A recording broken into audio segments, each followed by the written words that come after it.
This is Franklin Rye, and welcome back to Political Spirits. We still stand for the proposition that the left and the right should have a few drinks and talk. Compromise is not a requirement. If those discussions result in us changing or even abandoning our positions, that's fine. If they don't, that's fine too. We just need to talk to each other. So what are we going to talk about this week? Well, let's talk again for a moment about something we haven't discussed in a while, and that's Hollywood movies. I said in prior episodes that it sometimes seems that Hollywood isn't in the business of making money, but rather it's in the business of collecting awards from the powers that be in Hollywood. I am amazed sometimes that films manage to gather investors at all. We've talked in prior episodes about how Hollywood keeps making certain types of films about the Iraq War which don't make money. This time, let's talk about a movie which was never made, and which I believe is evidence of how Hollywood is living in a bubble. I talked in the second episode, Bursting the Bubble, about how the populace could restrict itself to news and opinion which only supports its own views rather than learning about the views of others, and how that is a dangerous thing. It's a dangerous thing also when you're a business and you can't understand the views of the entire marketplace. It shocks me that Hollywood doesn't do a better job of trying to understand what different regions and different groups within America are interested in when it comes to film. After all, it's a business. You would think that Hollywood is driven by the pursuit of profits. But sometimes it seems it just isn't. If Hollywood were really interested in profits, you would think it would make sure that it understood the entertainment desires of all of America, not just the large urban areas, not just the more liberal residents, but everyone. There are movie theaters all over the country. They don't just exist in large urban centers. Something happened in 2001, which if Hollywood had a finger on the pulse of all of America, rather than just the urban areas, I believe it could have produced a film which would have exploded at the box office. The returns from the South and much of the Midwest would have been astonishing in my opinion. In the South in particular, they would have gone far beyond what Hollywood had seen before. What was that event? It was the death of Dale Earnhardt. Hollywood had no idea how revered he was. Much of the news media had no idea how revered Earnhardt was until after his death. To this day, there are still NASCAR fans who hold up 3 fingers to match the number of his car at the racetrack to honor Earnhardt's memory as the cars pass by. People still tell the joke that in the South you count to 4, 1, 2, Earnhardt, 4. Could Hollywood produce a movie now about Earnhardt's life and make money from it? Certainly. But the opportunity to make a massive return has likely passed it by. If I were an analyst looking at Hollywood studios in combination as a single business, perhaps my most serious criticism would be that they really don't seem to understand all of the marketplace. And I would point to the failure to recognize the movie that could have been made after Earnhardt's death as an example of that failure. At this point, in all honesty, I should point out that I personally am not a fan of NASCAR. I've gone to 3 NASCAR races, 2 at the request of relatives, and a 3rd when I received free tickets and my son requested that we go. After I attended my first race, which was at Daytona Beach, a huge 2.5-mile track, I told my father-in-law who had invited me that I was going to replicate the NASCAR experience in my living room the following week while watching a race on TV. I said I was going to sit in the furthest chair from the television, watch the race through the wrong end of a pair of binoculars, run the television through the stereo and crank the volume up as far as it could possibly go, and then open up 2 5-gallon jerry cans of gasoline in the family room to add that final element of the NASCAR experience. For the life of me, I don't understand how the NASCAR fans watch races at these superspeedways. I would be sitting in the stands when the pack of cars was on the other side of the 2.5-mile oval, and fans would stand up and start screaming because Dale Earnhardt Jr. was passing somebody. Now, from my vantage point, I couldn't see anything other than multicolored dots in the distance. From that distance, if one of them happened to be driving Herbie the Love Bug or the Scooby-Doo van, I don't think I would have been able to tell, other than perhaps the fact that they couldn't have kept up. So one thing is clear. The best eyesight on the planet is possessed by birds of prey and NASCAR fans. By the way, I hope that no NASCAR fans out there are offended. When I grew up in the South, one thing that I always liked about it was that people had both a sense of pride and a sense of humor about their culture. That was on display in the 1996 Summer Olympics opening ceremony in Atlanta. At one point, there were fully chromed pickup trucks driving around the inside of the stadium with cheerleaders in the back shaking pom-poms. What was that? It was a tongue-in-cheek reference to Southern culture.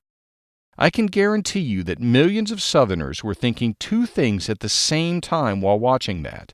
The first thing was a sort of facepalm of, oh geez, chrome pickup trucks and cheerleaders. At the same time they were thinking, chrome pickup trucks and cheerleaders, hell yeah! That's a healthy way to think of a lot of things. I spent some time working in Australia a few years ago, and one of the things I most enjoyed was comparing different aspects of Australian and American culture. For example, I used to talk a lot about football versus rugby. My contention was that Earl Campbell would have made the greatest rugby player in history. I still stand by that. My Australian friends used to make fun of the size of meals in American restaurants. I still remember the comment one guy made about coming to America and ordering a sandwich, and when they brought it, it was held together with a knitting needle, according to him. I think we're open to some criticism on that point. One interesting discussion I had was regarding the role that the Queen of England plays in Australian government. I was surprised to learn that the Queen actually has a bit more power than people realize. Apparently, the Governor-General is appointed by the Queen, and the Governor-General actually has the power to dismiss the Prime Minister, as he did in 1975, in an Australian constitutional crisis that's commonly referred to simply as the dismissal. When I heard about it, I was aghast. For the fun of it, I started turning my head and looking around the office, and the Australian guy who was talking asked me what I was doing. I said I was looking for some tea to throw in the harbor. Next topic.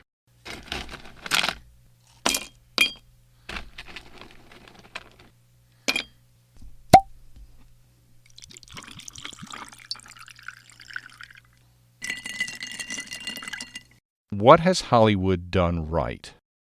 I'm so critical of Hollywood on this podcast that I think in all fairness I should answer the question, why am I a fan of Hollywood films, even though I find so much wrong with them? Let me make this very clear. I love movies. I've been moved by them. I've been able to thoroughly immerse myself in them at the theater. I've laughed hysterically at them, and I've been moved to tears by them. As is often the case, the things that we love the most are the things about which we are the most critical. Hollywood films have spoken to me and my experience. Take the movie The Great Santini about a military family, for instance. They've captivated and amazed me. Take Peter Jackson's King Kong or James Cameron's Terminator 2, for example. They've provided over-the-top thrilling rides. Take the most recent Mission Impossible movie, Mission Impossible Fallout, for example. They've provided an ending so unforgettable that I've watched it over and over again, never once feeling I was wasting my time. Take Shawshank Redemption and Field of Dreams, for example. They've provided unforgettable characters. Take Million Dollar Baby and Gran Torino and Silence of the Lambs, for example. And more recently, they've allowed me to witness an acting performance so amazing that it must have been almost an out-of-body experience for Gary Oldman as Winston Churchill in Darkest Hour. So why am I so critical? I'm so critical because I fear that the industry is dying. Movies have meant so much to me that I want them to be around for my children and my children's children and my children's children's children to enjoy. But I'm afraid that when the time comes, there won't be any movie theaters. I'm sorry, it's just not the same thing to binge watch in your family room.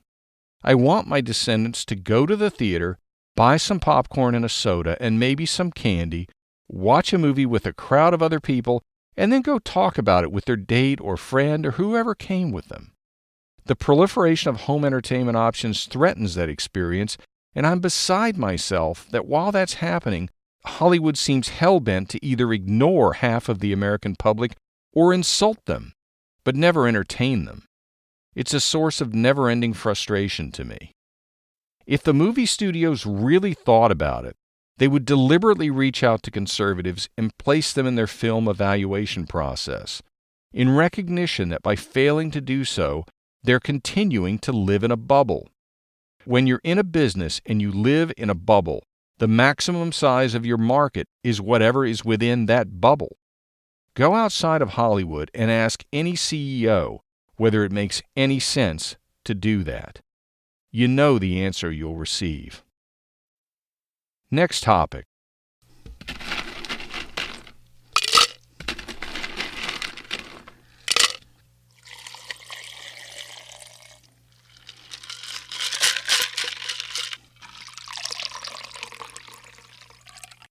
What's all the fuss about nationalism? Have you been following all of the criticism President Trump has received for saying he's a nationalist? I have, and it really bothers me. What bothers me is not him saying he's a nationalist. It's the claim that if he says he's a nationalist, he's secretly saying he's a white nationalist and trying to unleash racists within the society. Through multiple presidents, including George W. Bush, I have felt that they considered themselves presidents of the world more so than presidents of the U.S. That was most apparent with President Barack Obama. It often seemed that rather than focusing on the needs of the United States, he wanted to travel the world apologizing for things that the U.S. had done and making a point of distancing himself from belief in American exceptionalism.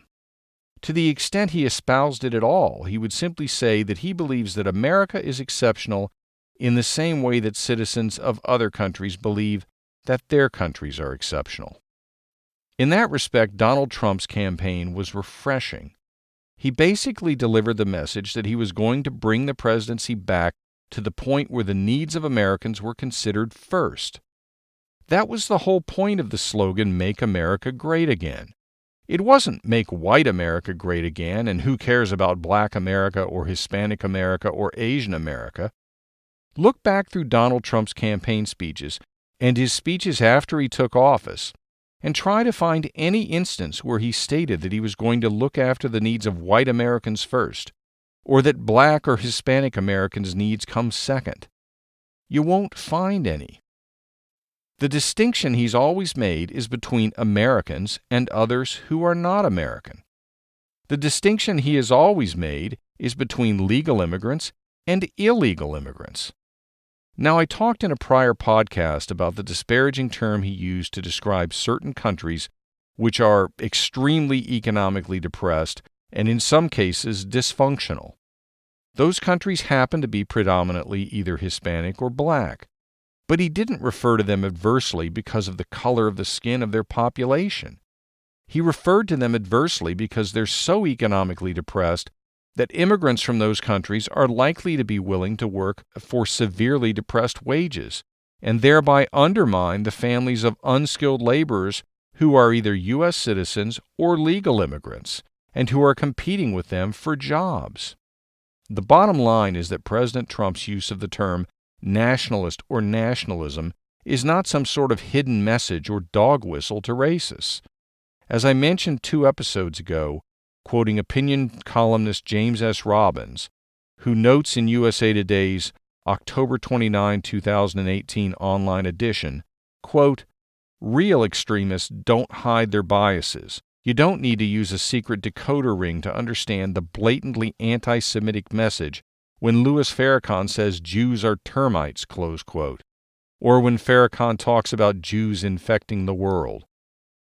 President Trump isn't speaking to extremists, he's speaking to ordinary Americans, whatever their race, who feel like the ruling class in America has either forgotten them or forgotten that job number 1 is protecting America, advancing America's interests, building America's economy, and making life better for Americans. That doesn't mean that the president can't do things to make life better for the rest of the world. It just means that is job number 2. Next topic.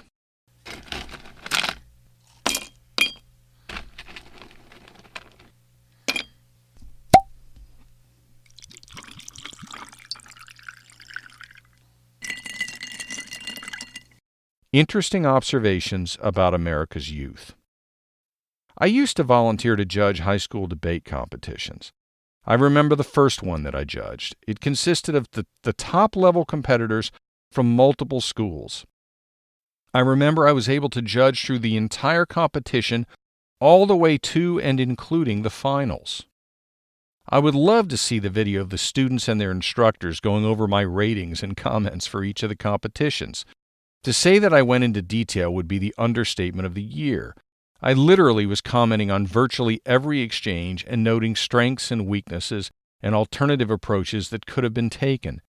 The only problem is that my handwriting is probably less easy to read than the hieroglyphics James Spader deciphers in the movie Stargate.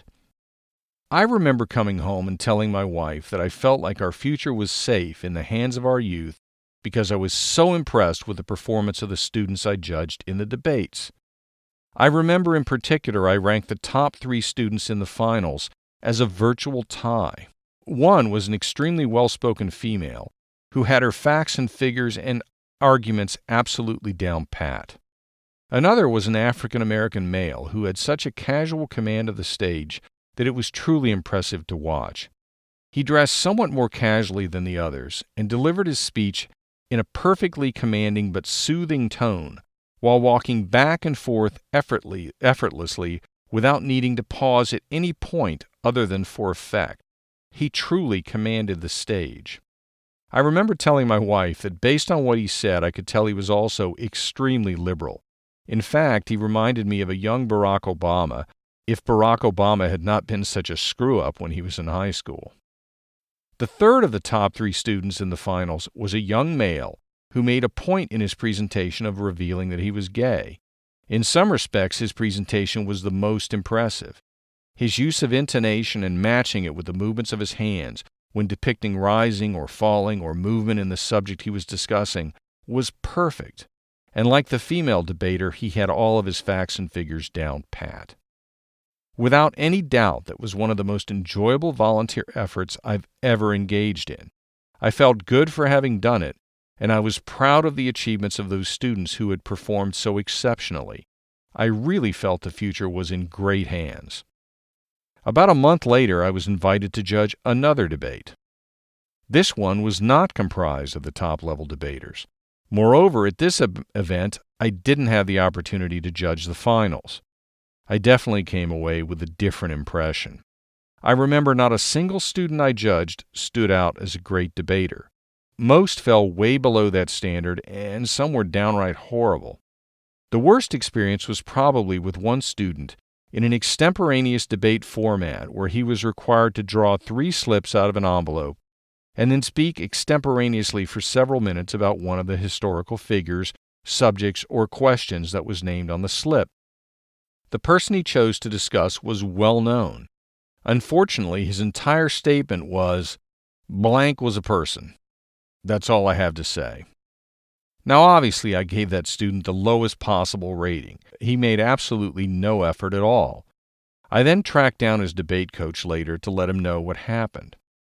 Frankly, for a student to show so little respect for himself as to not prepare at all, and to show so little respect for the volunteers who ran the debate event, for his classmates from the same school, and for the judges who, like the other volunteers, took time away from their families on the weekend to judge, was truly disappointing. Now, obviously, there's no way for you to identify the specific person which I'm talking about or who I'm talking about, which is why it's okay for me to give you these details. But I raise what happened to make the point that we may be perpetuating the situation where the absolute pinnacle of performance of our students these days is truly impressive, but the performance of the run-of-the-mill student may be falling behind historical levels. I'm going to look into this and address it more in the future, Not only whether that in fact is the case, but if so, possible reasons why. I can tell you the achievements of some of the valedictorians and salutatorians in the high schools in the area where I reside is absolutely stunning. Many of them have GPAs so far beyond 4.0, they're actually well beyond 5.0. So much so that my immediate reaction when I saw them is that we have a serious grade inflation problem. But then I discovered that they've taken so many college-level courses that they have in essence already graduated with a 2-year associate's degree in college by the time they graduate high school. Holy cow! I don't remember that being the case when I was in high school. It wasn't even possible. The achievements in extracurricular activities of some of these students is stunning as well. I simply don't know how some of them find the time to study in light of the commitments. But they do. The question is, what is happening to the run-of-the-mill students who are not hitting it out of the park? Are they being graded as tough as they should be to drive them to perform? Too tough? Are they learning enough? Are they learning what they need to succeed? Are some schools doing better than others? What do you think? What's been your experience? I'll be coming back to this subject on future episodes of the podcast, and I may be doing so with a representative involved in high school education. Let me know your thoughts on Facebook and Twitter. I'll leave posts and tweets to which you can respond. So how tough are you grading me? Am I a top performer? Hopefully so. Please join me for my next performance in episode 12 of this podcast next week.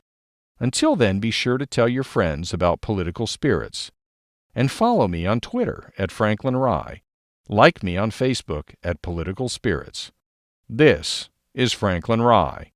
Thank you for listening.